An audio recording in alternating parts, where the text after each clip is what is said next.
Shalom Bapak Ibu yang dikasihi Tuhan. Puji Tuhan, hari ini kita masih bisa bersama-sama beribadah ya. Meskipun mungkin kita masih dalam ibadah streaming pada saat hari ini. Tapi biarlah kita mau datang menghadap Tuhan, kita memuji dan memuliakan nama Tuhan, tentunya dengan sukacita yang daripada Tuhan. Mari Bapak Ibu yang dikasihi Tuhan, jemaat yang dikasihi Tuhan, sebelum kita memulai akan ibadah kita mengambil sikap saat teduh sejenak di hadapan Tuhan.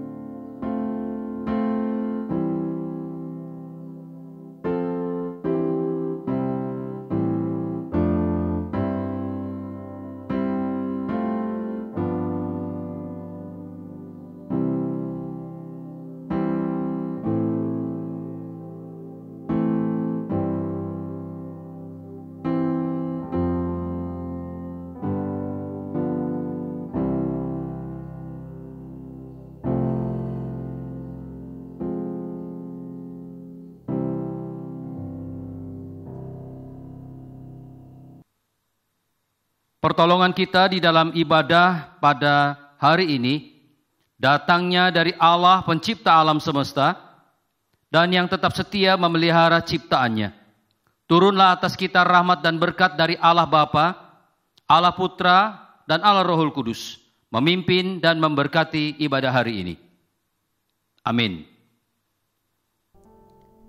Ayat pengantar kita pada pagi hari ini terambil dalam kitab Roma 13 ayat 3. Sebab jika seorang berbuat baik, ia tidak usah takut kepada pemerintah, hanya jika ia berbuat jahat. Maukah kamu hidup tanpa takut terhadap pemerintah? Perbuatlah apa yang baik dan kamu akan beroleh pujian daripadanya. Kami naikkan syukur kami di hadapan-Mu ya Tuhan. Engkaulah Imam besar Maha Agung. Engkaulah pemilik hidup kami. Kami kagum akan karya kasih-Mu yang mulia. Yesus Kristus Tuhan, penebus, penyelamat hidup kami. Kami pandang kemuliaan-Mu ya Tuhan.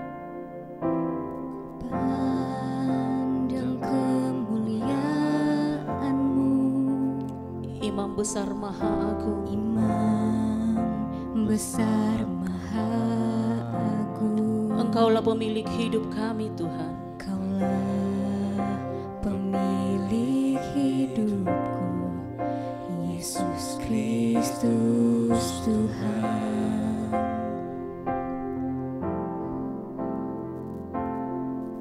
Sujud di depan tahta-Mu, taklukkan seluruh hidupku. Dalam tangan-Mu penebus, Yesus Kristus Tuhan.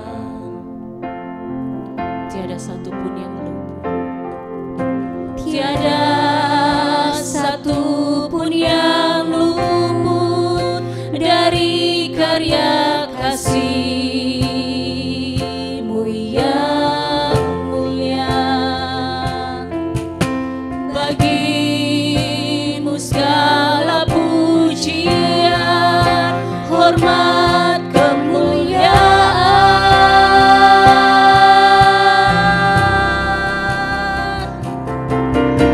Engkau Tuhan ku tinggikan, yang bangkit dan menang, Yesus Kristus Tuhan, Raja mulia dan luhur, berkorban bagiku.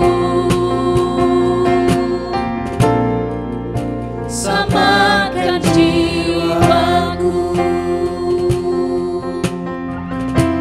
sujud di hadapan tahta-Mu, sujud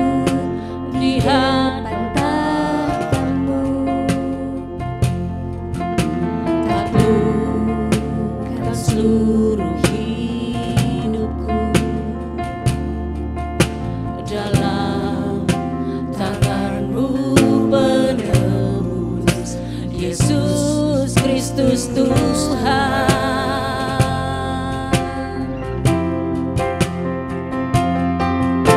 Tiada satu pun yang luput dari karya kasih-Mu yang mulia. Bagi-Mu segala pujian, hormat, kemuliaan. Engkau yang kami tinggikan, Engkau Tuhan ku tinggikan, yang bangkit dan menang, Yesus Kristus Tuhan. Raja mulia dan luhur, berkorban bagiku.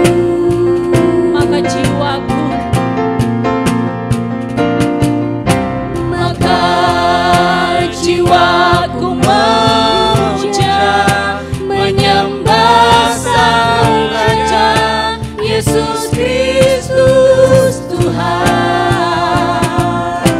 Kekal sempurna kuasa-Mu, agunglah karya-Mu.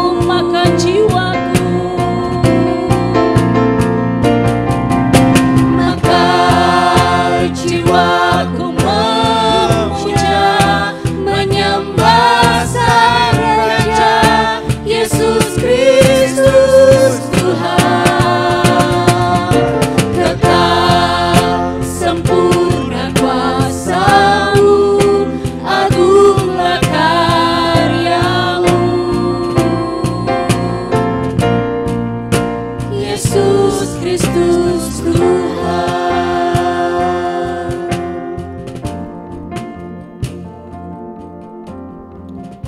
Kami bersyukur memiliki Allah seperti Engkau.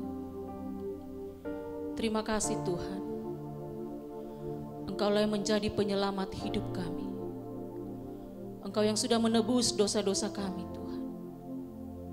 Terpujilah nama-Mu. Saat ini kami datang Tuhan, kami sungguh menyadari Bapa, kami adalah manusia yang tidak sempurna. Seringkali kami mendukakan hati-Mu, seringkali kami mengecewakan-Mu, seringkali kami tidak melakukan apa yang menjadi perintah-perintah-Mu.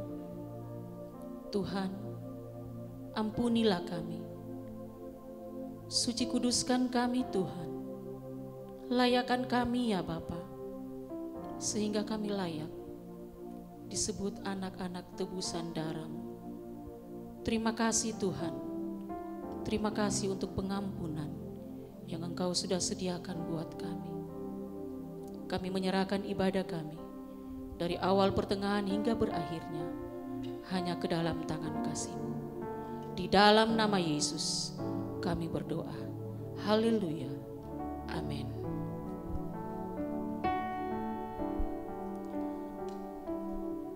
Jemaat dipersilakan duduk. Berita anugerah terambil dalam kitab Roma 8 ayat 29 sampai dengan 30. Sebab semua orang yang dipilihnya dari semula, mereka juga ditentukannya dari semula untuk menjadi serupa dengan gambaran anaknya, supaya ia, anaknya itu, menjadi yang sulung di antara banyak saudara. Dan mereka yang ditentukannya dari semula, mereka itu juga dipanggilnya, dan mereka yang dipanggilnya, mereka itu juga dibenarkan, dan mereka yang dibenarkannya, mereka itu juga dimuliakannya.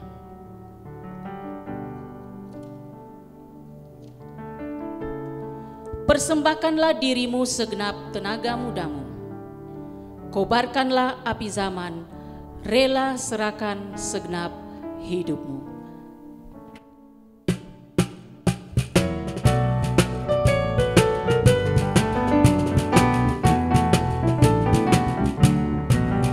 Darah kaum martir yang belum kering, yang menyiram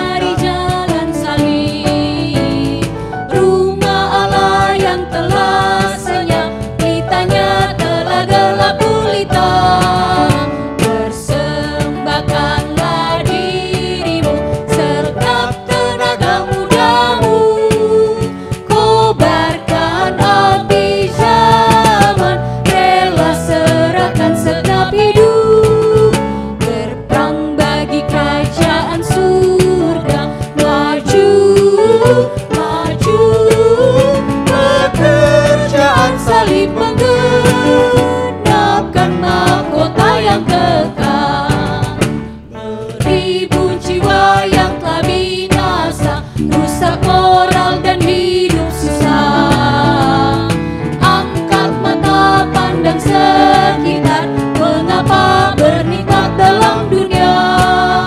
Persembahkanlah dirimu serta tenaga mudamu, kobarkan api zaman, rela serahkan segenap hidup. Berperang bagi kerajaan surga, maju, maju, pekerjaan saling menggenapkan mahkota yang kekal.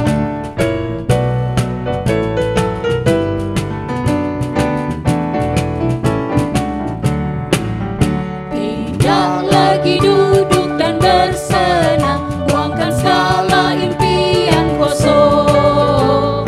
Hancurkan belenggu dan kemesbah, mempersembahkan diri padanya. Persembahkanlah dirimu segenap tenaga mudamu, kobarkan api zaman, rela serahkan segenap hidup.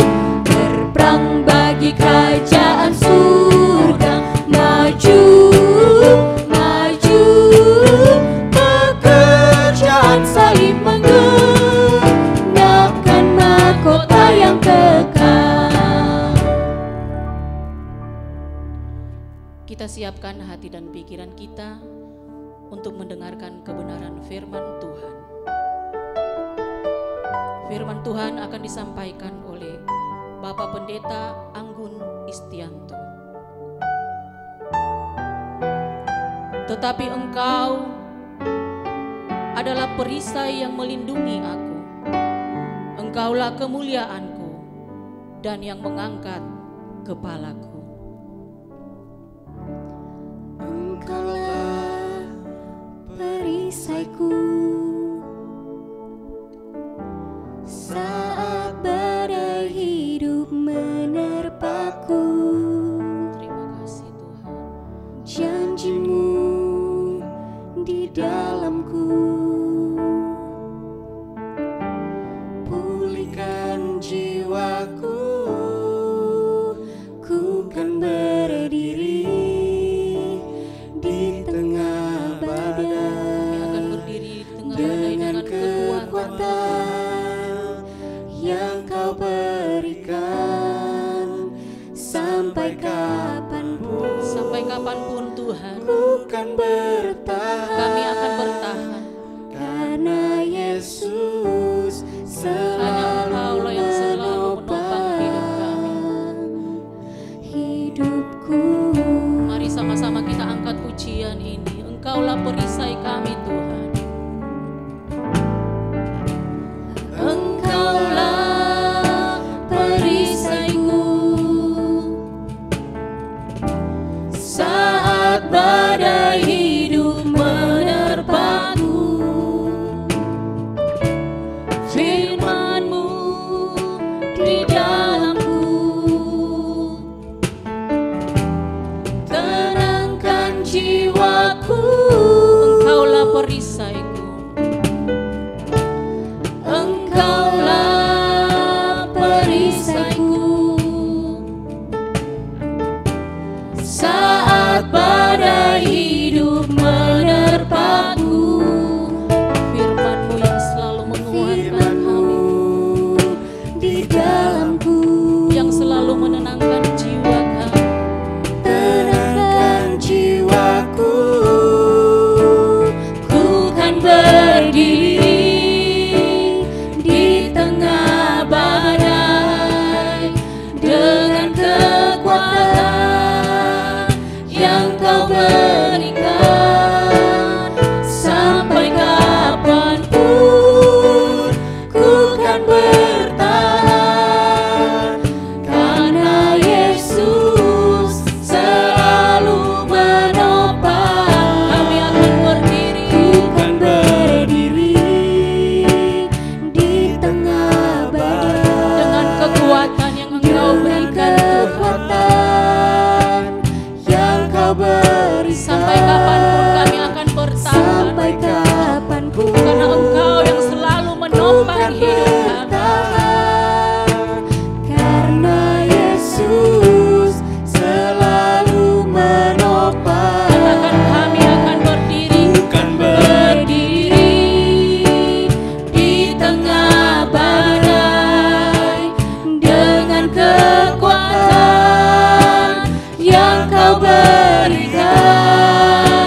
Salam sejahtera buat saudara-saudara yang saya kasih di dalam Tuhan. Bersyukur pada hari ini kita punya kesempatan untuk beribadah kepada Tuhan. Danlah baiklah kita sebelum mendengarkan firman Tuhan, kita bersama-sama masuk di dalam doa. Mari kita berdoa. Bapa kami yang berada di dalam surga, pada hari ini kami datang kepadamu dengan menaikkan ucapan syukur buat kasih setia Tuhan yang tidak berkesudahan di dalam kehidupan kami. Di tengah-tengah tantangan pergumulan hidup, Tuhan masih menyertai kami, menolong kami, bahkan memberkati kehidupan kami. Hari ini kami bersama-sama akan membaca dan merenungkan firman-Mu. Mari Tuhan berbicara kepada setiap kami, dan kiranya Engkau memampukan kami untuk memahami dan melakukannya di dalam hidup kami sehari-hari. Terima kasih ya Tuhan, berfirmanlah kepada kami, karena kami sudah siap untuk mendengarkannya. Di dalam nama Yesus Kristus Tuhan kami berdoa. Amin. Saudara, saya ingin mengajak kita membaca satu bagian firman Tuhan dari Perjanjian Baru, yaitu dalam kitab 1 Petrus pasalnya yang kedua, ayat 11 hingga ayatnya yang ke-17. Saudara boleh membuka bagian firman Tuhan ini, dan saya akan membacakan buat saudara. Demikian bunyi firman Tuhan. Saudara-saudaraku yang kekasih, aku menasihatin kamu supaya kamu sebagai pendatang dan perantau, kamu menjauhkan diri dari keinginan-keinginan daging yang berjuang melawan jiwa. Milikilah cara hidup yang baik di tengah-tengah bangsa-bangsa bukan Yahudi, supaya apabila mereka memfitnah kamu sebagai orang durjana, mereka dapat melihatnya dari perbuatan-perbuatanmu yang baik dan memuliakan Allah pada hari Ia melawat mereka. Tunduklah karena Allah kepada semua lembaga manusia, baik kepada raja sebagai pemegang kekuasaan yang tertinggi, maupun kepada wali-wali yang diutusnya untuk menghukum orang-orang yang berbuat jahat dan menghormati orang-orang yang berbuat baik. Sebab inilah kehendak Allah, yaitu supaya dengan berbuat baik kamu membungkam kepicikan orang-orang yang bodoh. Hiduplah sebagai orang merdeka dan bukan seperti mereka yang menyalahgunakan kemerdekaan itu untuk menyelubungi kejahatan-kejahatan mereka. Tetapi hiduplah sebagai hamba Allah. Hormatilah semua orang, kasihilah saudara-saudaramu, takutlah akan Allah, hormatilah raja. Sampai di sana pembacaan firman Tuhan. Berbahagialah saudara yang membaca, merenungkan dan melakukannya di dalam hidup sehari-hari. Saudara-saudara, Bapak Ibu yang saya kasihi di dalam Tuhan, pada awal Maret yang lalu, saya berada di sebuah pasar tradisional dengan memakai masker. Saudara, tiba-tiba ada seorang pedagang di pasar tradisional itu berteriak demikian, "No corona, no corona, no corona." Saya sempat kaget juga ya. Lalu saya perhatikan orang pedagang pasar itu, dia mengatakan no corona. Saudara, memang kami memakai masker dan kebanyakan di sana hampir semua tidak memakai masker. Jadi mereka merasa aneh ketika kami pakai masker. Dan sementara kami juga merasa, iya ya, apakah kami yang aneh atau mereka yang aneh di musim atau di masa-masa pandemi ini. Saudara, tetapi tahukah saudara bahwa hari ini semua pedagang dan pengunjung pasar tradisional di kota itu wajib memakai masker. Seandainya kalau saya masih ada di sana, saya bilang sama dia, kenapa pakai masker sekarang? Ya. Saudara-saudara yang kasih dalam Tuhan, kita tahu bahwa negara kita ini sedang mengalami pandemi COVID-19. Ternyata bukan hanya negara kita saja, saudara. Menurut laporan itu ada lebih dari 200 negara yang sama mengalami pandemi COVID-19 ini. Dan di negara-negara sudah banyak menerapkan yang diistilahkan dengan lockdown, yaitu satu kota ditutup, ya, tidak boleh ada orang masuk, tidak boleh ada orang keluar. Supaya tujuannya adalah untuk memutus rantai COVID-19 ini. Saudara, kita juga mendengar di Indonesia sebenarnya sudah didorong-dorong untuk lockdown, tetapi presiden kita tidak mau, ya. Lalu ia menggunakan istilah PSBB, ya. Pembatasan skala besar, ya. Pembatasan skala besar. Saudara kasih dalam Tuhan, akibatnya apa saudara dengan adanya PSBB ini? Nah, kita tahu saudara, PSBB ini banyak juga toko-toko yang mengalami kesulitan, para pengusaha mengalami kesulitan dengan adanya PSBB ini, karena tidak leluasa orang untuk mencari makan. Tetapi tujuannya adalah supaya COVID-19 ini mata rantainya bisa segera diputuskan. Saudara dikasih dalam Tuhan, setelah masa PSBB selesai, maka kemudian pemerintah mencanangkan. Bahkan di beberapa negara sudah menerapkan yang disebut dengan new normal. Ya, apa itu new normal, saudara? Yaitu kembali kepada kehidupan normal, tetapi dengan menggunakan tatanan hidup yang baru. Ya, menggunakan tatanan hidup yang baru. Saudara, sebenarnya kita melihat bahwa dengan adanya COVID-19 ini bukan saja mempengaruhi soal negara, ya, soal sekolah, ya, usaha, tetapi juga saudara kita tahu itu juga berdampak kepada gereja. Ya, sehingga sejak tanggal 22 Maret itu gereja tidak lagi bisa beribadah secara komunal bersama dan dialihkan ke ibadah-ibadah online. Beberapa gereja-gereja tidak bisa oleh karena keterbatasan fasilitas online ini. Saudara, ketika kita belajar atau kita berbicara tentang gereja menghadapi COVID-19 ini, dan ketika gereja akan masuk kepada satu keadaan yaitu new normal, maka saudara yang kasih dalam Tuhan, ada beberapa hal yang harus kita perhatikan. Ada beberapa hal yang perlu atau bisa kita pelajari. Yang pertama adalah yaitu gereja di masa new normal. Nah, gereja di masa new normal ini saudara, kita akan menemukan bahwa jadwal-jadwal ibadah itu akan di-set ulang. Kalau kita punya tempat ibadah atau di gereja kita ada beberapa kali ibadah, saya percaya kita harus mengatur ulang jadwal-jadwal ibadah itu. Ya. Kenapa saudara? Karena kita akan mengatur berapa yang bisa, kapasitas berapa yang bisa masuk di dalam gereja. Ya, kalau misalnya satu gedung gereja yang biasanya itu menampung bisa 200-300 orang, ya, saudara, dengan adanya new normal ini maka kita menata ulang. Ya, kemungkinan harus dipecah menjadi dua. Jadi 100-nya pada jam pertama dan 100-nya pada jam kedua. Jadi ada yang kita atur ulang di dalam penjadwalan ibadah. Yang kedua adalah saudara, kalau kita bicara tentang gereja di new normal ini, kita juga bicara tentang tata cara ibadah.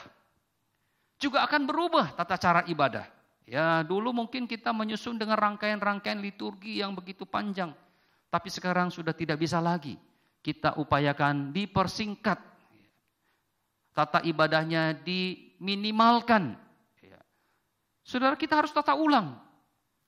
Belum lagi saudara, ketika kita berbicara tentang gereja di masa new normal ini, kita juga berbicara dengan pembagian pengunjung. Ya saudara, kalau kita tempat ibadah kita satu kali ibadah, kita akan bisa pecah menjadi 2 kali, bisa menjadi 3 kali. Dan pertanyaannya adalah siapa-siapa yang ibadah pertama, siapa-siapa yang ibadah kedua, siapa-siapa yang ibadah ketiga. Saudara, kita harus atur ulang kembali, bukan? Ya, syukur-syukur kalau jemaat mau diatur. Ya, kamu di ibadah jam pertama saja. Ya, kamu di ibadah jam kedua saja. Nah, biasanya ada juga bilang, enggak bisa. Saya sudah biasa jam pertama. Saya tidak mau di jam kedua. Ya, saudara, itu repot juga kalau seperti demikian ya. Tetapi saudara harus diatur ulang. Ya, mungkin kita caranya bagaimana ya? Siapa yang di jam pertama, siapa di jam kedua, mungkin kita pakai cara ganjil genap. Jadi ada yang kena ganjil, ada yang kena genap, maksudnya nomor handphonenya. Nah tapi kalau satu keluarga semuanya genap, satu keluarga datang. Atau siapa tahu satu keluarga ganjil genap, padahal mereka biasa datang suami istri harus terpisah. Saudara juga merepotkan. Ya, jadi sudah tetapi di masa new normal ini mau tidak mau kita harus mengatur kembali pengunjung ibadahnya. Harus kita atur kembali pengunjung ibadahnya karena tidak mungkin di dalam satu gereja itu sekarang yang biasa menampung 500 orang, kita jejal dengan 500 orang. Padahal ada aturan jaga jarak minimal 1 meter. Nah saudara, ketika kita berbicara tentang gereja di masa new normal ini, maka kita juga berbicara tentang protokol gereja dan protokol pengunjung gereja. Ya, kita harus tahu bahwa gereja juga harus banyak menyiapkan tempat-tempat cuci tangan. Dulu saudara, kita tidak berpikir, yang penting di WC ada tempat cuci tangan cukup. Saudara, kita bayangkan saudara kalau satu WC, ya pengunjungnya 100 orang, semuanya mau cuci tangan sebelum masuk ke gereja. Saudara akan menjadi antrian yang panjang, bukan? Terpaksa gereja harus menyiapkan tempat cuci tangan yang banyak, saudara. Ya, mungkin di pintu keluar 1, di pintu keluar kedua, itu harus ada tempat cuci tangan. Kita juga harus menyiapkan hand sanitizer yang banyak. Mungkin ada di dekat pintu masuk, pintu keluar, atau di dalam ruangan gereja. Ya, gereja juga harus menyiapkan termogan, ya, untuk mengecek panas pengunjung, panas suhu badan pengunjung. Gereja juga harus menyiapkan mungkin banyak dengan disinfektan. Ya, jadi ketika masuk ke dalam gereja sebelum jemaat masuk disemprot disinfektan.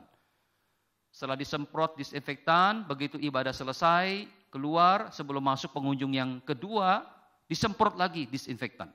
Jadi gereja juga harus mempersiapkan protokol-protokolnya. Nah masih banyak lagi yang harus gereja siapkan. Ya, konon katanya tidak terlalu baik kalau di dalam ruangan AC secara bersama-sama dalam cukup waktu yang lama. Berarti saudara kita ganti dengan menggunakan kipas angin. Saudara kita harus beli kipas angin yang banyak-banyak lagi. Atau saudara kita buka jendela, ya jendela supaya pergantian sirkulasi udara. Saudara bagaimana dengan protokol pengunjung? Saudara kita juga harus mengingatkan jemaat. Ya, datang ke dalam gereja harus ikut protokol kesehatan. Minimal pakai masker. Minimal bawa sendiri hand sanitizer-nya. Atau mereka pakai face shield. Ya, datang ke dalam gereja pakai face shield. Dan itu sekarang mungkin menjadi tren fashion ya. Face shield itu ya, orang datang pakai face shield. Dan jemaat juga harus demikian. Mereka harus mempersiapkan diri mereka dengan baik sebelum mereka masuk ke dalam ruangan gereja. Itu protokol-protokol yang ada ketika kita masuk di dalam new era. Ya, new normal gereja. Saudara dikasih dalam Tuhan, dan ini tidak mudah. Tetapi gereja ketika ingin membuka kembali ibadah, maka protokol-protokol seperti demikian harus dipersiapkan dengan baik. Yaitu jadwal ibadah ditata ulang, tata cara ibadah itu diatur ulang, pembagian pengunjung yang datang ke dalam gereja diatur ulang, protokol gereja, protokol pengunjung, semua itu menjadi satu hal yang perlu dipikirkan kembali. Saudara yang dikasih oleh Tuhan, ketika kita berbicara tentang gereja menghadapi new normal, maka yang kedua adalah yang perlu kita perhatikan adalah ibadah di era new normal itu sendiri. Ya, bagaimanakah ibadah gereja di masa new normal itu sendiri? Bapak Ibu, saudara-saudara yang saya kasihi di dalam Tuhan, kita tahu ketika jadwal ibadah diatur ulang, ya, tata cara ibadah diatur ulang, ya, maka akan ada banyak perubahan-perubahan yang terjadi. Maka membuat kita bisa saja tidak fokus lagi. Kita bisa saja tidak konsentrasi dan mungkin makna di dalam ibadah itu berubah. Saudara, saya coba mengajak kita berpikir, misalnya kalau jemaat datang, kursinya berjarak 1,5 meter, 1,5 meter. Dulunya itu cuma sekitar 10-20 cm saja. Yang biasanya datang itu sebelum beribadah saling menyapa hai, ya bahkan juga yang biasa dilakukan oleh cipika-cipiki, ya atau berjabat tangan. Tiba-tiba saudara ada protokol pengunjung, ya, tidak lagi bisa seperti demikian. Kita ketemu sama jemaat yang dulunya akrab seperti orang musuh-musuhan, ya. Tidak mau bertemu terlalu lama, tidak mau bercakap-cakap terlalu lama, ya. Saudara, belum lagi kita mengetahui bahwa tata cara ibadah juga sudah berubah, ya. Bagaimana ibadah itu dipersingkat, yang biasanya ada bacaan bertanggapan mungkin sudah dipotong. Yang dulunya memberikan persembahan secara menjalankan kolekte mungkin sekarang sudah tidak lagi. Jadi masing-masing kasih masuk sendiri di kotaknya. Atau saudara sistem transfer. Saudara, semua itu cara berubah. Ya.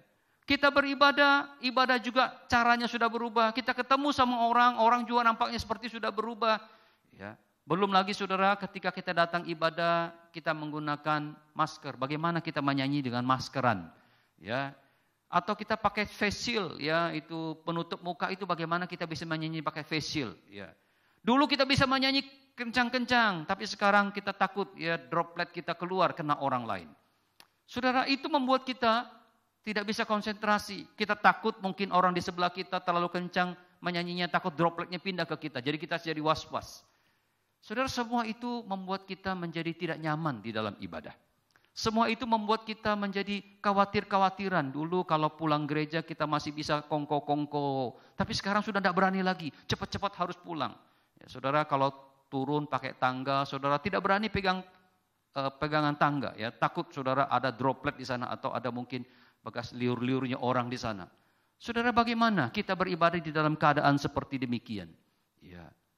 Bapak Ibu saudara yang kasih dalam Tuhan, semua itu membuat kita berubah di dalam ibadah. Dan bisa jadi saudara, akhirnya kita kehilangan fokus di dalam ibadah kita.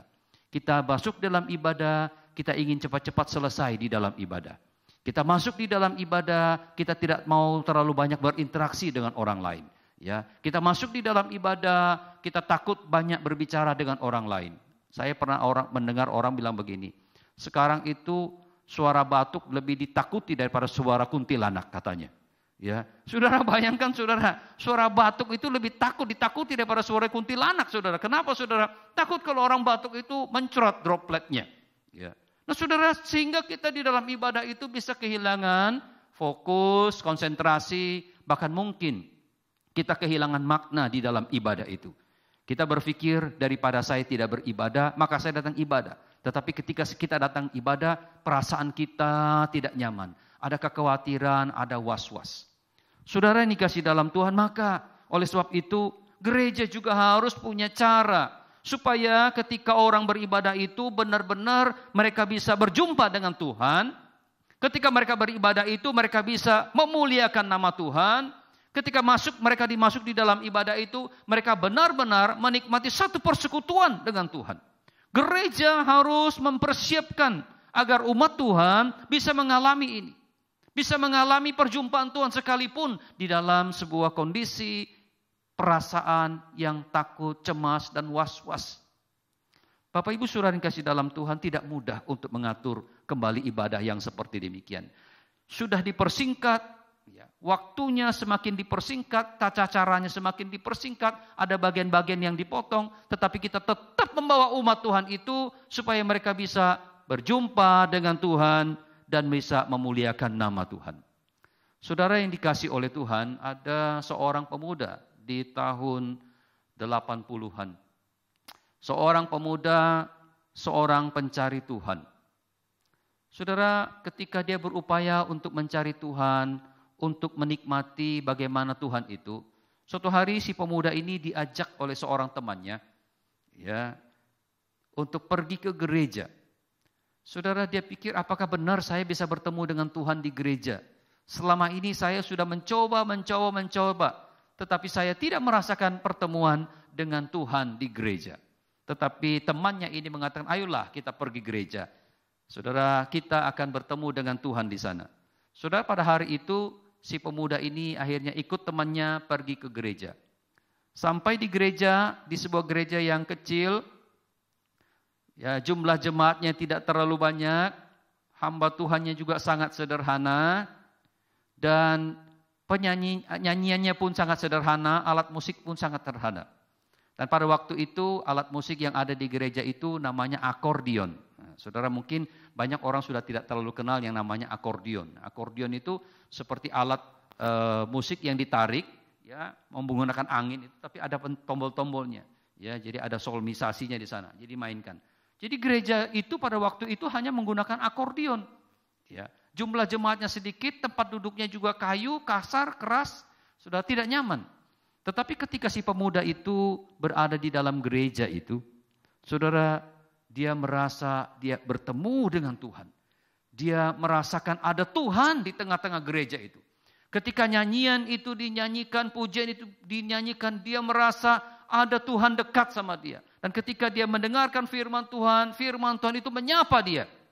Saudara, jadi bukan soal hiruk pikuknya di dalam gereja. Bukan seberapa lengkapnya alat-alat di dalam gereja. Tetapi pada waktu itu, di mana dia merasa ada Tuhan di sana oleh karena suasana ibadah yang membawa dia untuk berjumpa dengan Tuhan. Salah satu lagu yang dinyanyikan pada waktu itu adalah lagu seperti ini. Ya Tuhan, tiap jam ku memerlukan-Mu, Engkaulah yang memberi sejahtera penuh. Setiap jam ya Tuhan, Di-Kau ku perlukan, ku datang juru selamat, berkatilah. Ketika lagu itu dinyanyikan, setiap jam ku perlu. Saudara, lagu itu pas dengan dia. Bahwa selama ini dia membutuhkan Tuhan. Tetapi dia tidak bertemu dengan Tuhan. Tetapi ketika dia berada di rumah Tuhan yang sederhana itu. Dengan alat musik yang sederhana itu. Dengan pujian yang seperti demikian. Dia mengalami perjumpaan dengan Tuhan. Dia mengalami Tuhan di dalam kehidupannya. Dan pemuda itu bertobat percaya kepada Tuhan. Dan pemuda itu hidup untuk Tuhan sudah sampai sekarang 40 tahun lebih. Dan dia menjadi seorang pelayan Tuhan yang setia melayani Tuhan. Saudara-saudara yang kasih dalam Tuhan, memang di masa new normal ini, di masa-masa di mana kita mengalami kesulitan untuk bisa beribadah secara fokus konsentrasi. Tetapi saya mau ingatkan kembali kepada kita. Kita diminta untuk bisa sungguh-sungguh datang kepada Tuhan. Gereja juga menyiapkan satu ibadah di mana umat itu di dalam keadaan yang terbatas. Semuanya terbatas, waktu yang terbatas. Diminta untuk membuat ibadah itu jemaat bisa berjumpa dengan Tuhan dan mengalami Tuhan. Di sana Tuhan dipermuliakan. Saudara, saya memperhatikan bahwa dengan adanya ibadah-ibadah online ini, ya, jemaat bisa memilih di mana saja, ya, di mana dia mau ibadah. Yang penting dia ada akses internet, dia buka YouTube, dia bisa beribadah. Sehingga kesannya, maaf sekali, kesannya bahwa gereja-gereja ini sedang bersaing-saingan, ya, menampilkan yang terbaik melalui online dengan harapan orang banyak masuk ikut di dalam ibadahnya. Saudara, tetapi yang saya ingin tekankan di sini adalah tidak mengapa kalau kita ingin berbuat seperti demikian. Tetapi apakah benar ibadah itu membuat umat berjumpa dengan Tuhan? Apakah benar bahwa hati umat itu memuliakan nama Tuhan? Atau dia hanya akan menikmati penampilan-penampilan show di atas panggung gereja itu. Dan tapi mereka sebenarnya tidak menikmati Tuhan. Dan mereka sedang tidak memuliakan nama Tuhan. Saudara, di masa new normal ini, biarlah fokus ibadah kita buat sedemikian rupa. Supaya umat Tuhan itu bisa berjumpa dengan Tuhan dan hatinya bisa memuliakan nama Tuhan. Di dalam segala kesederhanaan, kita masih bisa menjumpai Tuhan dan masih bisa memuliakan nama Tuhan. Saudara, yang ketiga, di masa new normal ini, bagaimanakah gereja harusnya menghadapinya? Saudara, kalau kita membaca di dalam kitab Petrus yang sudah kita baca tadi, saudara, kita menemukan di sana Petrus memberikan nasihat kepada umat Tuhan, khususnya mereka yang ada di perantauan, Mereka-mereka yang telah mengalami kasih karunia Tuhan, mereka-mereka yang telah mengalami anugerah Tuhan di dalam Yesus Kristus, dan kini mereka berada di perantauan. Rasul Petrus menekankan, sekalipun kamu berada di perantauan, di tempat-tempat yang mungkin kamu tidak nyaman, tetapi jelas panggilan kamu adalah yaitu memuliakan nama Tuhan. Jelas panggilan kamu yaitu supaya orang melihat Kristus di dalam hidup kamu. Oleh sebab itu, maka panggilan kamu ya, di masa-masa yang sulit seperti itu, di tengah-tengah perantauan, mungkin di dalam keadaan yang mendesak kalian, mengalami penganiayaan. Rasul Paulus mengingatkan, hai kamu orang-orang Israel, hai kamu orang-orang Yahudi, hendaklah kamu memiliki cara hidup yang baik, hiduplah sebagai hamba-hamba Allah. Sehingga ketika kamu difitnah, kamu bisa menunjukkan segala sesuatu yang baik di dalam dirimu untuk mempermuliakan nama Tuhan. Saudara-saudara yang dikasihi oleh Tuhan, panggilan hidup saudara dan saya sebagai orang percaya di tengah-tengah dunia ini, yaitu milikilah cara hidup yang baik dan hiduplah sebagai hamba Allah. Saudara yang dikasihi dalam Tuhan, di tengah masa-masa pandemi COVID-19 ini, ketika gereja masuk di dalam keadaan new normal ini, maka jemaat Tuhan kita dipanggil kembali untuk memikirkan kembali bagaimanakah seharusnya kita hidup di dalam dunia ini sebagai orang-orang yang telah mengalami kasih karunia Tuhan. Dipanggil untuk hidup di dalam dunia ini dengan cara hidup yang baik, hidup yang memuliakan nama Tuhan, sehingga kita bukan menjadi batu sandungan bagi orang lain. Saudara, saya ingin mengajak saudara memperhatikan beberapa hal yang menjadi kesimpulan dari Petrus yang juga menjadi perhatian kita bagaimanakah seharusnya kita hidup di tengah-tengah dunia ini.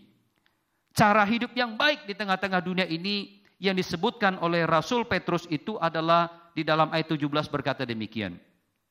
Hormatilah semua orang. Saudara, jadi kita dipanggil yaitu untuk menyatakan hormat kita kepada semua orang. Di dalam terjemahan yang lain mengatakan begini, hormatilah semua orang dengan pantas. Artinya apa saudara? Di dalam kita berelasi dengan semua orang, kita diminta untuk tidak pandang muka. Kita diminta untuk tidak membeda-bedakan seorang dengan yang lain. Kita tidak diminta untuk membedakan orang berdosa dengan orang fasik. Petrus mengatakan, ketika kamu berada di dalam komunitas seperti itu, kamu tidak boleh membedakan antara orang berdosa dengan orang fasik. Kamu tidak boleh membeda-bedakan manusia, sebab jelas sekali bahwa semua kita adalah ciptaan Tuhan. Saudara, saya tahu bahwa di dalam keadaan-keadaan yang seperti demikian, di mana di masa-masa era new normal ini, saudara kita dipanggil oleh Tuhan untuk memperhatikan, menghormati semua orang. Ya, entah dia adalah orang percaya atau bukan. Entah mereka sama kulit dengan kita atau bukan. Sama etnis sama kita atau bukan. Kita diminta untuk saling menghormati. Memberikan rasa hormat kepada mereka. Tidak memandang-mandang muka. Saudara, banyak sekali ya di dalam keadaan seperti demikian kita memilih-milih untuk menolong orang. Ya, kita memilih-milih untuk membantu orang. Saudara, tidak demikian. Sebagai anak-anak Tuhan, sebagai orang-orang yang percaya kepada Tuhan yang telah mengalami kasih karunia Tuhan, di masa-masa yang sulit seperti demikian, kita diminta untuk memberikan hormat semua orang lain. Ketika kita memberikan bantuan, kita memberikan bantuan kepada semua orang.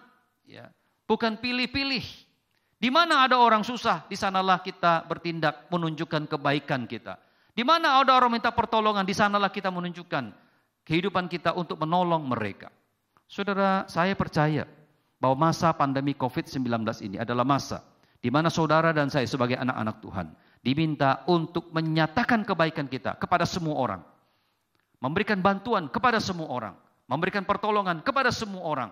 Ya, yang mengalami kesusahan. Mereka membutuhkan pertolongan kita.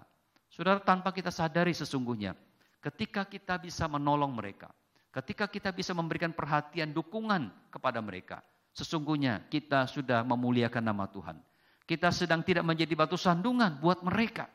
Mungkin dengan tindakan-tindakan sederhana kita bisa memperkenalkan Kristus kepada mereka. Dan akhirnya mereka pun menjadi orang-orang yang merasakan anugerah dan kasih sayang Kristus, bukan?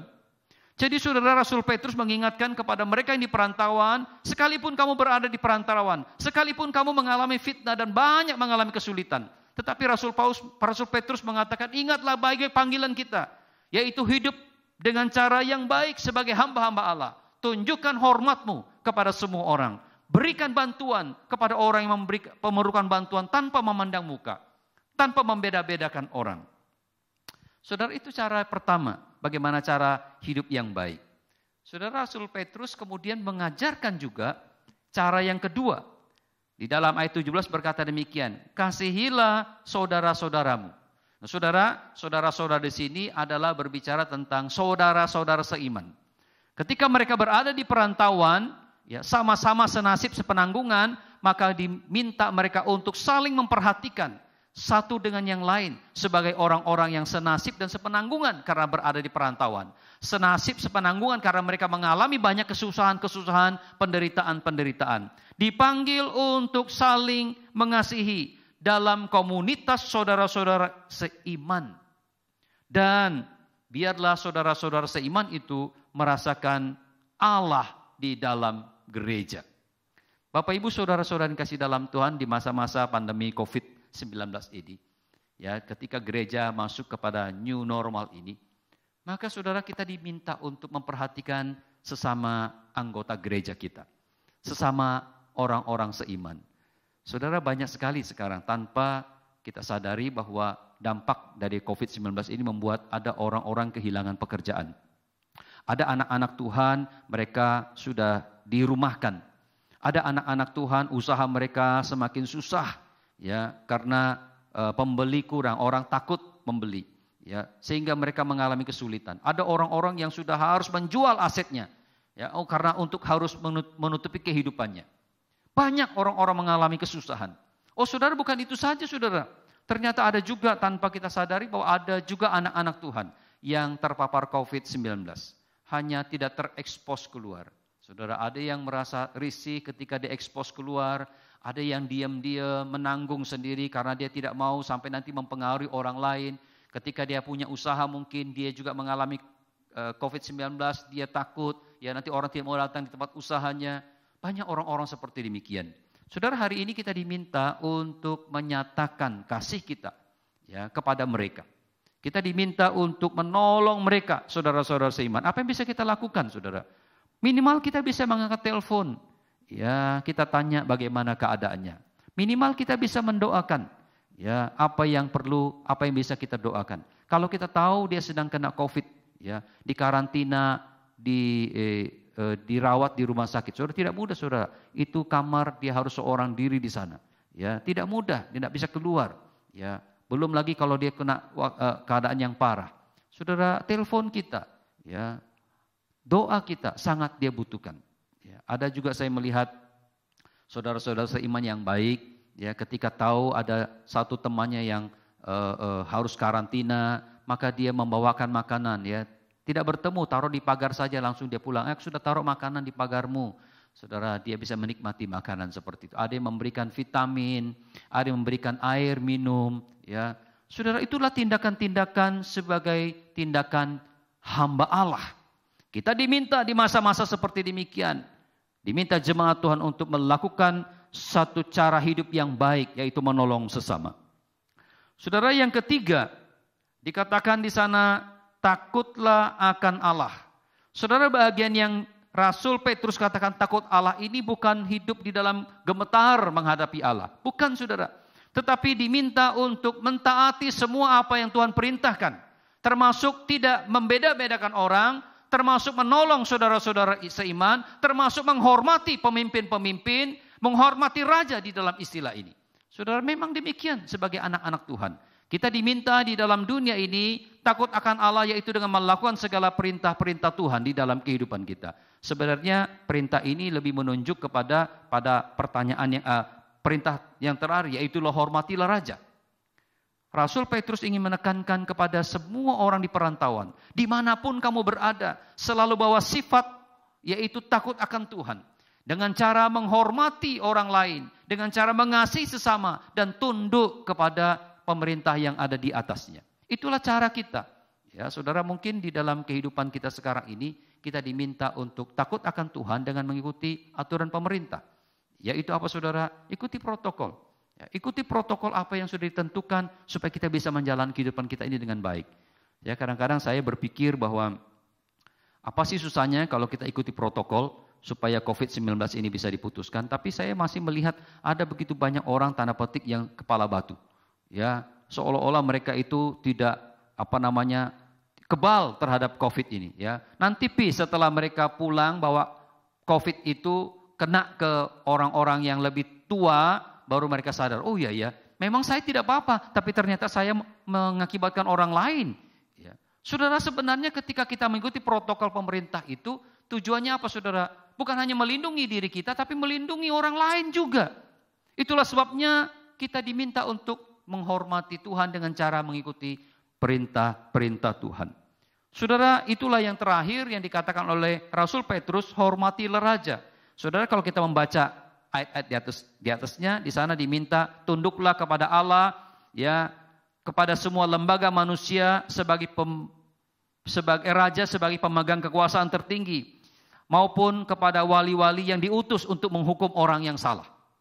Saudara, itulah cara kita menghormati Tuhan dengan cara kita menghormati para pemimpin-pemimpin, para orang-orang yang sudah ditunjuk oleh negara untuk mengatur negara ini. Bapak Ibu Saudara yang dikasihi dalam Tuhan, ketika kita bisa tunduk menghormati Allah, ketika kita bisa tunduk menghormati raja-raja dan lembaga pemerintah, itulah bukti bahwa kita sebagai warga negara yang baik, sebagai hamba-hamba Allah, sebagai cara kita bisa hidup baik di dalam dunia ini. Saudara-saudara yang dikasihi dalam Tuhan, mari hari ini kita bersama-sama berupaya ketika kita masuk di dalam gereja menghadapi new normal ini. Mari saudara, kita sebagai umat Tuhan, mari kita tunjukkan diri kita sebagai orang yang benar-benar takut akan Allah dan kita menghormati semua apa yang Tuhan perintahkan kepada kita dengan cara kita mengasihi sesama kita, dengan cara kita tidak membeda-bedakan orang, dengan cara kita menghormati semua aturan-aturan pemerintah yang sudah diberikan untuk kebaikan kita. Rasul Petrus mengatakan kamu yang sudah dimerdekakan, janganlah kamu memakai kemerdekaanmu itu untuk berbuat jahat. Ya, tetapi di terjemahan yang lain mengatakan, janganlah kamu memakai kemerdekaan untuk diri kamu sendiri, tapi pakailah kemerdekaanmu itu untuk orang lain. Artinya ketika kita sudah dimerdekakan, ingatlah bahwa hidup kita bukan untuk diri kita, tetapi untuk orang lain. Supaya kemerdekaan yang kita miliki itu bisa dinikmati oleh orang lain.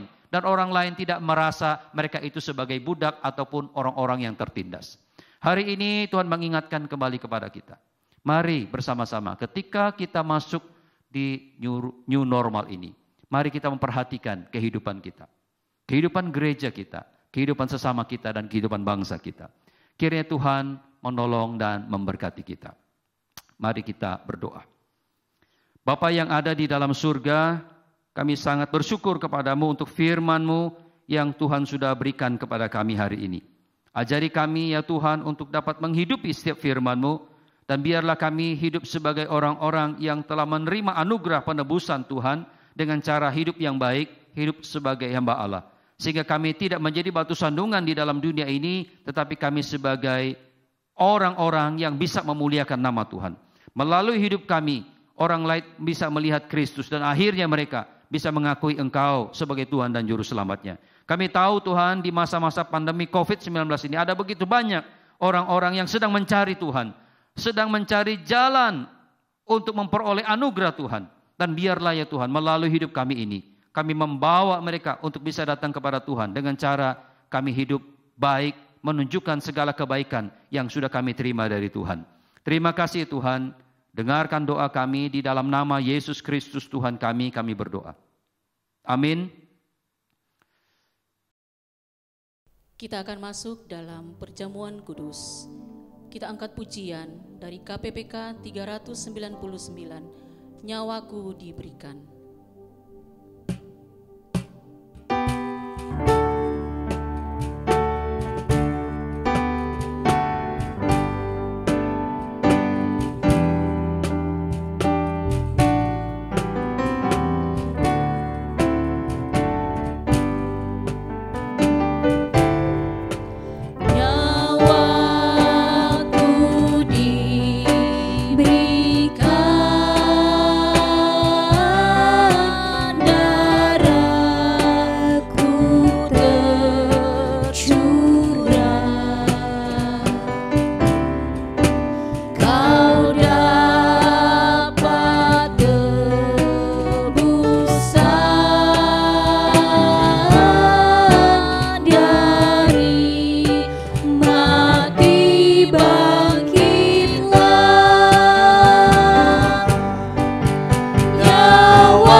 Saudara-saudara yang dikasihi Tuhan, hari ini kita juga mendapatkan anugerah dari Tuhan untuk dapat mengikuti perjamuan kudus Tuhan. Sebelum kita lebih jauh masuk ke dalam perjamuan kudus Tuhan, marilah kita bersama-sama datang di hadirat Tuhan. Kita mengakui segala dosa dan pelanggaran kita, supaya kita layak untuk menikmati perjamuan kudus Tuhan. Mari masing-masing kita merendahkan diri di hadapan Tuhan dan kita berdoa.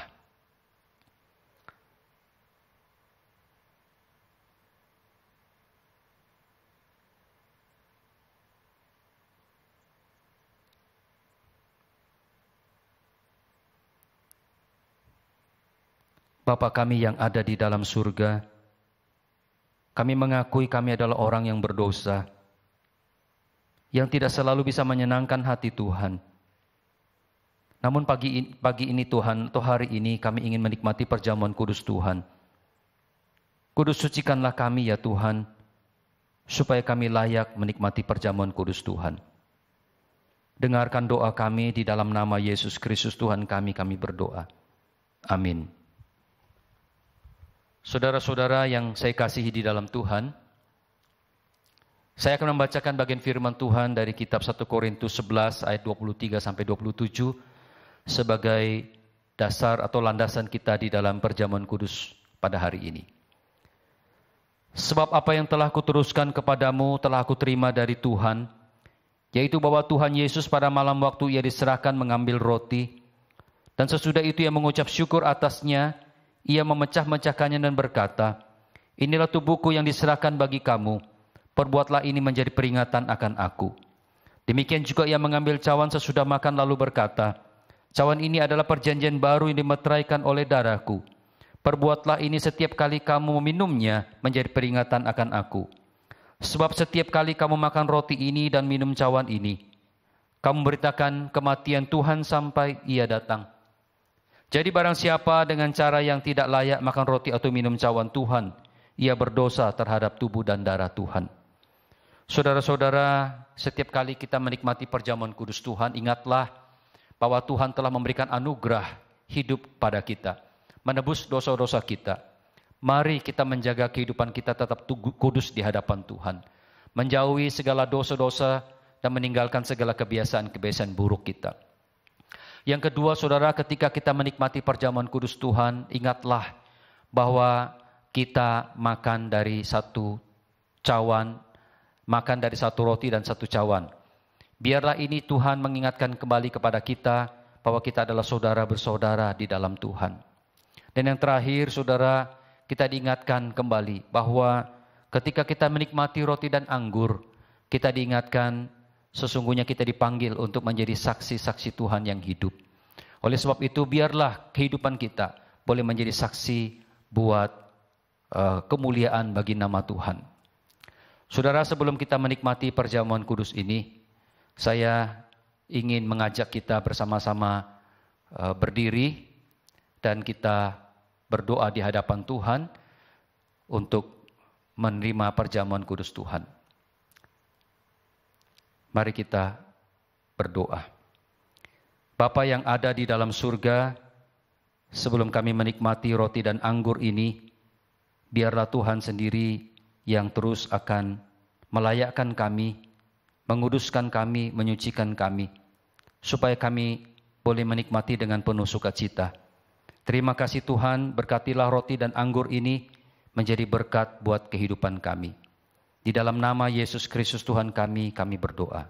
Amin.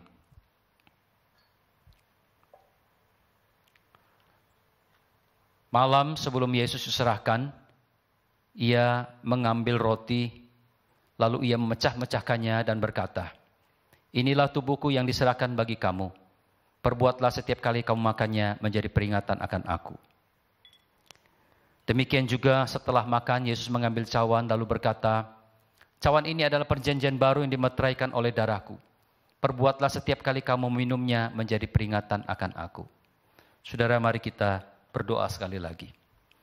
Bapa yang ada di surga, kami akan menikmati roti dan anggur, dan biarlah Tuhan menguduskan kami sekali lagi, supaya kami layak menikmatinya.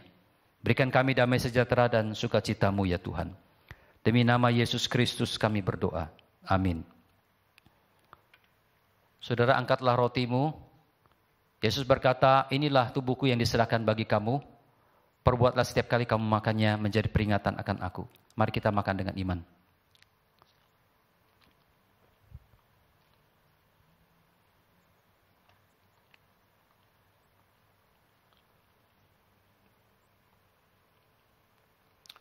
Saudara, angkatlah cawanmu. Yesus berkata, cawan ini adalah perjanjian baru yang dimeteraikan oleh darahku. Perbuatlah setiap kali kamu minumnya menjadi peringatan akan aku. Mari kita minum dengan iman.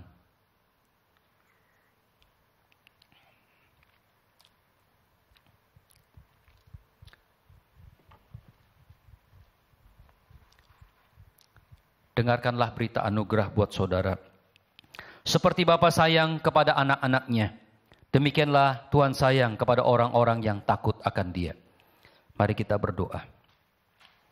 Bapa kami yang ada di dalam surga, kami bersyukur kepadamu oleh karena kami mempunyai kesempatan untuk menikmati perjamuan kudus Tuhan.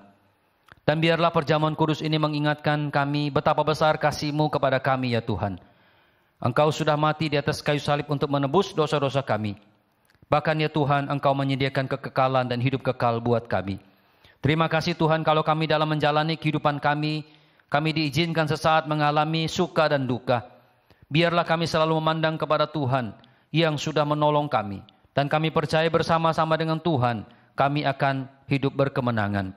Karena Engkau sendiri telah menang atas penderitaan. Terima kasih Tuhan, mampukan kami untuk menjadi saksi Tuhan di tengah-tengah penderitaan kami.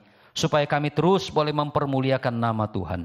Terima kasih berkati kehidupan jemaat-Mu di tengah-tengah pergumulan mereka. Di tengah-tengah pandemi COVID-19 ini, mereka tidak putus asa. Mereka terus bersama-sama berharap bergantung kepada Tuhan. Dan Engkau berkati mereka ya Tuhan. Jaga lindungi mereka dari mara bahaya, sakit, penyakit, dan niat-niat orang jahat. Segala usaha pekerjaan mereka, biarlah Tuhan yang mencukupkan dan Tuhan yang memberkatinya.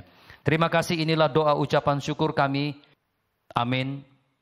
Kita akan mengikrarkan pengakuan iman rasuli. Untuk itu saya undang kita bangkit berdiri.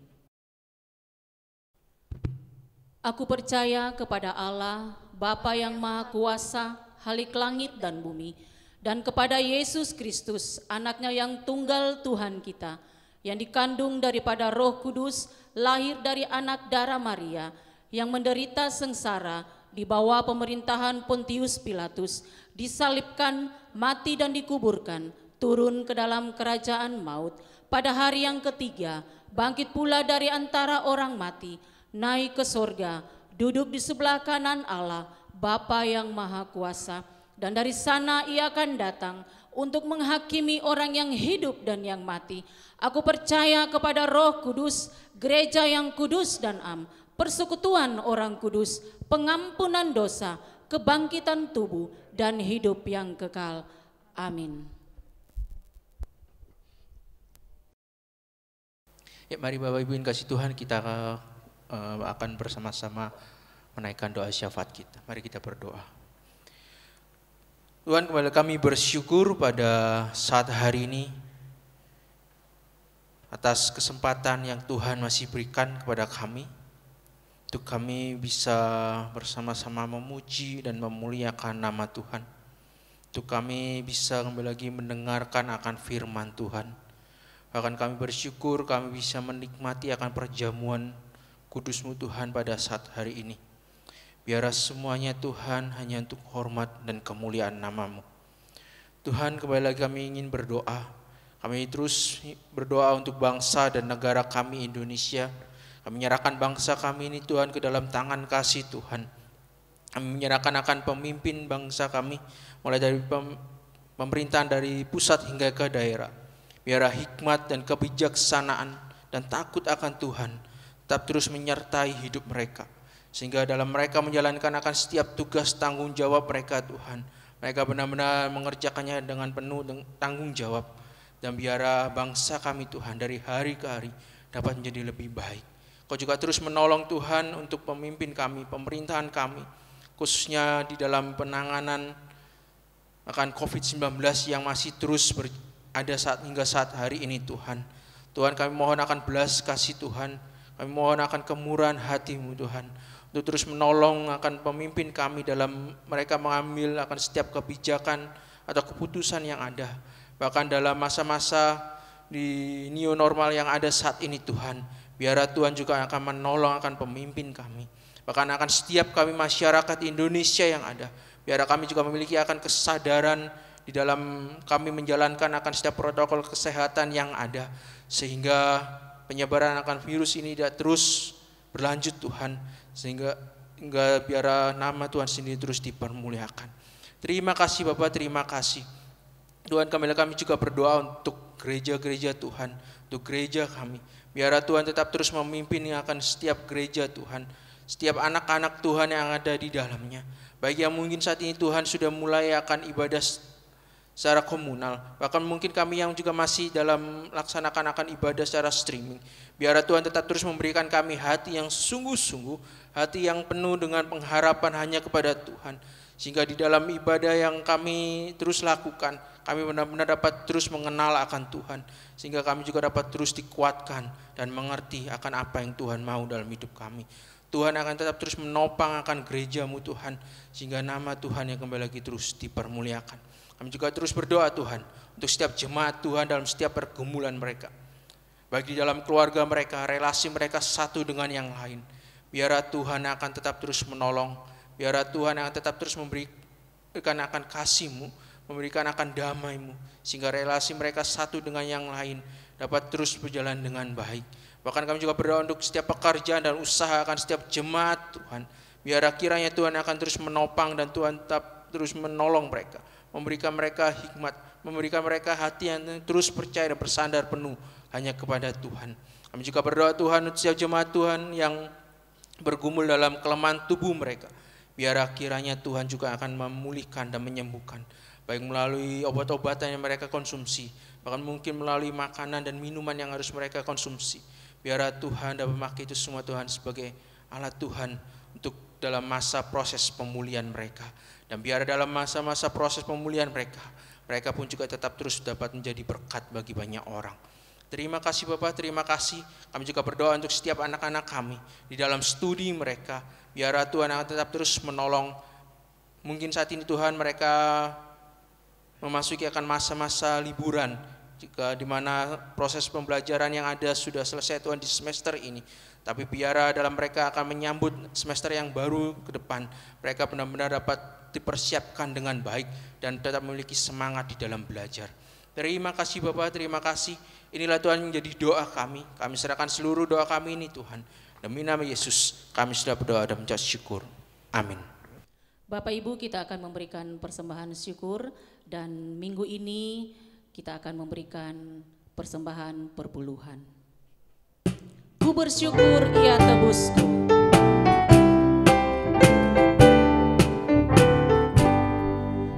Bersyukur ya tebusku, ku diberi berkat limpah. Ku bersyukur ya sertaku dan beriku anugerahnya.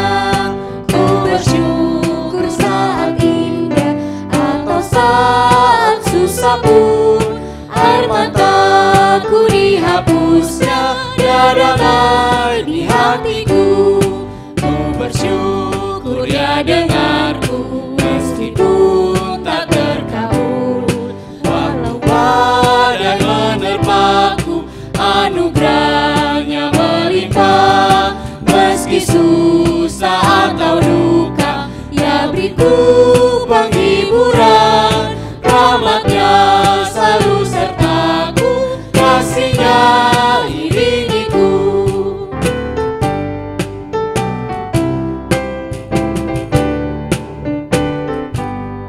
Ku bersyukur bunga mawar, meskipun dia berduri.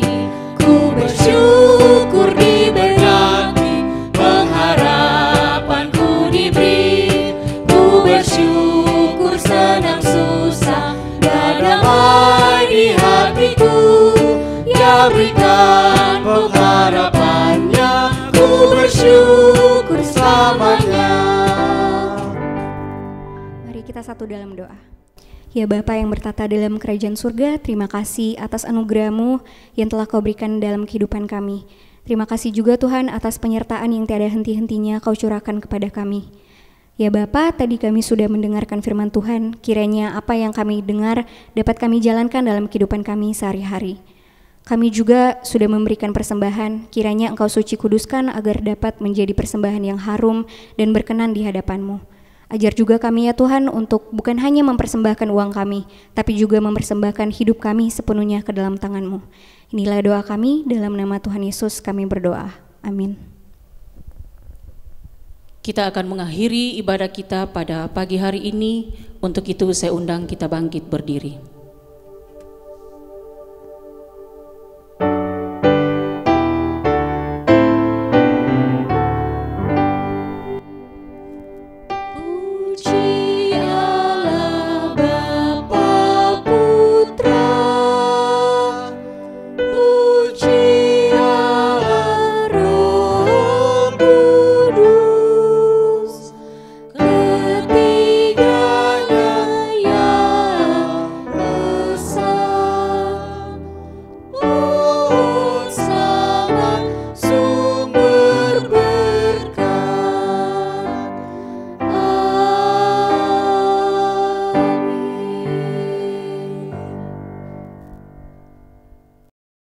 Arahkanlah hatimu dan terimalah berkat Tuhan. Kiranya kasih yang sempurna dari Allah Bapa, anugerah dari Tuhan kita Yesus Kristus, pertolongan, penghiburan dan kekuatan dari Roh Kudus akan menyertai saudara-saudara sekalian, mulai hari ini sampai Maranatha, Yesus datang yang kedua kalinya. Amin.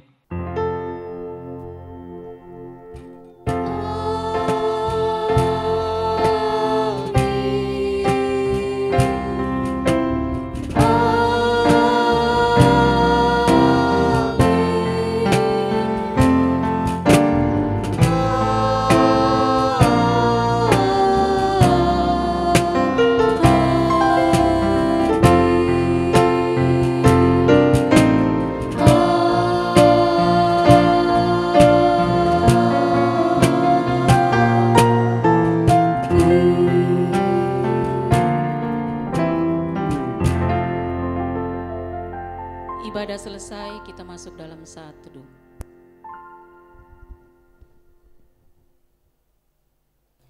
Hamba Tuhan, majelis dan seluruh jemaat GKKA Indonesia Palu mengucapkan banyak terima kasih kepada Bapak Pendeta Anggun Istianto yang sudah membawakan kebenaran firman Tuhan.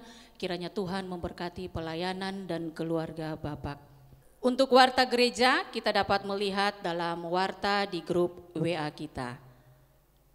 Ibadah telah selesai. Selamat hari Minggu, Tuhan Yesus memberkati.